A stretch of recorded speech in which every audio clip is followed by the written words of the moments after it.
तो चलिए सीधा इस डार्क और रहस्यमय विश्लेषण में उतरते हैं। आज के इस एक्सप्लेनर में हम इस बात की पड़ताल करने वाले हैं कि जब पुरानी डरावनी कहानियों और स्थानीय चेतावनियों को लोग पूरी तरह से नज़रअंदाज कर देते हैं तो उसके कितने खौफनाक नतीजे हो सकते हैं। आज हम सिर्फ एक कहानी नहीं सुनेंगे, बल्कि एक मशहूर अर्बन लेजेंड की परतों को खोलकर उसके पीछे छिपे असली डर को समझेंगे। अब जरा सोचिए, आखिर काली हवेली की इन टूटी-फूटी दीवारों के भीतर ऐसा क्या छुपा है? गांव वाले दबी आवाज में अक्सर ये फुसफुसाते हैं कि जो भी इन खंडहरों के अंदर जाता है वो कभी लौटकर वापस नहीं आता। ऐसा क्या है वहां? ये सवाल ही हमारे आज के इस पूरे विश्लेषण की नींव है, जो हमें इस रहस्य की गहराई में जाने पर मजबूर करता है। तो चलिए, सबसे पहले बात करते हैं भाग 1 की, काली हवेली का रहस्य। इमेजिन कीजिए, एक तेज हवा वाली बिल्कुल खामोश रात। जंगल के बाहरी इलाके में एक वीरान सी हवेली खड़ी है, जिसके दरवाजे बिल्कुल काले पड़ चुके हैं। इसके पीछे की कहानी ये है कि वहाँ एक औरत रहा करती थी जो अंधेरे में कुछ अजीबोगरीब रस्में काला जादू किया करती थी। फिर एक दिन वहाँ रहस्यमयी तरीके से भयानक आग लग गई। लेकिन सबसे डरावनी बात पता है क्या है? आग बुझने के बाद वहाँ उस औरत की कोई लाश नहीं मिली। और सच कहूं तो यही अधूरापन उस जगह के असली खौफ की वजह है। अब यहाँ दो बिल्कुल अलग नजरिए देखने को मिलते हैं।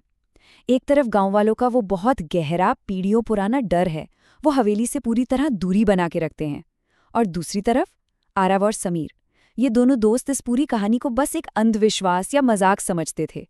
उनका ये ओवर कॉन्फिडेंस ही उनके लिए जानलेवा साबित हुआ।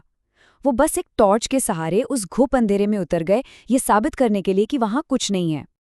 आगे बढ़ते हैं भाग 2 की तरफ, दहलीज को पार करना। तो जैसे ही उन्होंने हवेली का वो भारी दरवाजा पार किया, अंदर बिल्कुल घुप अंधेरा था। सिर्फ उनकी टॉर्च की रोशनी उस अंधेरे को थोड़ा बहुत चीर पा रही थी। हर चीज पर धूल की एक मोटी परत जमी थी, दीवारों पर टूटी हुई तस्वीरें टंगी थीं और हवा में एक अजीब सी बेचैन कर देने वाली बदबू थी। ये सारी चीजें मिलकर एक ऐसा दमघोटू माहौल बना रही थी जो साफ बता रहा था कि वो एक ऐसी जगह आ गए हैं जहां जिंदों का कोई काम नहीं है। फिर शुरू होता है आवाजों का सिलसिला।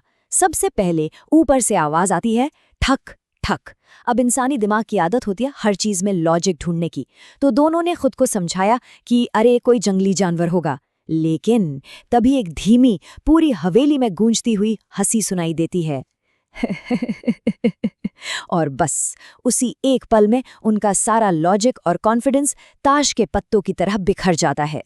यहाँ से कहानी अपने सबसे खौफनाक मोड़ पर पहुंचती है। भाग 3, जली हुई औरत। यहाँ से घटनाएं इतनी तेजी से घटती हैं कि सांस लेने का भी मौका नहीं मिलता। पहले सेकंड में ऊपर से धम्म से एक भारी कुर्सी नीचे गिरती है। दूसरे ही सेकंड एक कान फाड़ देने वाली भयानक चीख गूंजती है। वो दोनों घबराकर सीढ़ियों की तरफ भागते हैं, लेकिन तभी उनकी टॉर्च बुझ जाती है। चारों तरफ फिर से घुप अंधेरा और उस सन्नाटे में उन्हें अपने ठीक पीछे, बिल्कुल अपनी गर्दन के पास, किसी की भारी सांसें सुनाई देने लगती हैं। लिटरली रोंगटे खड़े कर देने वाला पल। समीर कांपते हाथों से किसी तरह अपनी टॉर्च दोबारा जलाता है और उस पीली रोशनी में जो चेहरा सामने था, बाप रे, एक पूरी तरह से जला हुआ चेहरा जिसकी आंखें बिल्कुल काली थीं। चेहरे पर एक अजीब सी टेढ़ी मुस्कान थी और उसकी गर्दन बहुत ही अप्राकृतिक तरीके से धीरे धीरे मुड़ रही थी। वो बिना पलक झपकाए बस उन दोनों को घूरे जा रही थी। और फिर वो भयानक खामोशी टूटती है। वो प्रेतात्मा कहती है, तुम्हें यहां नहीं आना चाहिए था। ये कोई मामूली वाक्य नहीं था, ये एक तरह से उनकी मौत का ऐलान था। ये बता रहा था कि उन्होंने उस अनजान सीमा को पार करके कितनी बड़ी और ना सुधारी जा सकने वाली गलती कर दी है। भाग 4, एक न खत्म होने वाला सपना। धड़ाम! हवेली का वो भारी मुख्य दरवाजा इतनी जोर से बंद होता है कि बाहर निकलने की आखिरी उम्मीद भी उसी वक्त खत्म हो जाती है। अब कोई रास्ता नहीं बचा था। वो उस हवेली के जाल में पूरी तरह से फंस चुके थे, हमेशा के लिए कैद। अब जरा इस खौफनाक सिचुएशन को इमेजिन कीजिए।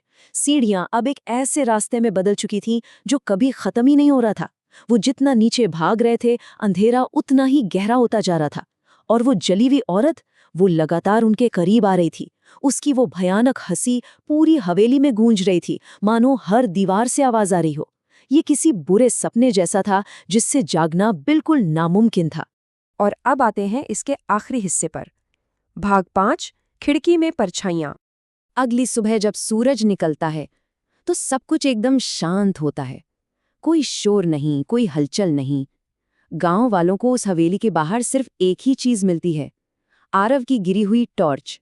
बस वही एक सुराग था जो पीछे छूट गया था। बाकी उनका वजूद, उनका वो अहंकार, सब कुछ वो हवेली निगल चुकी थी।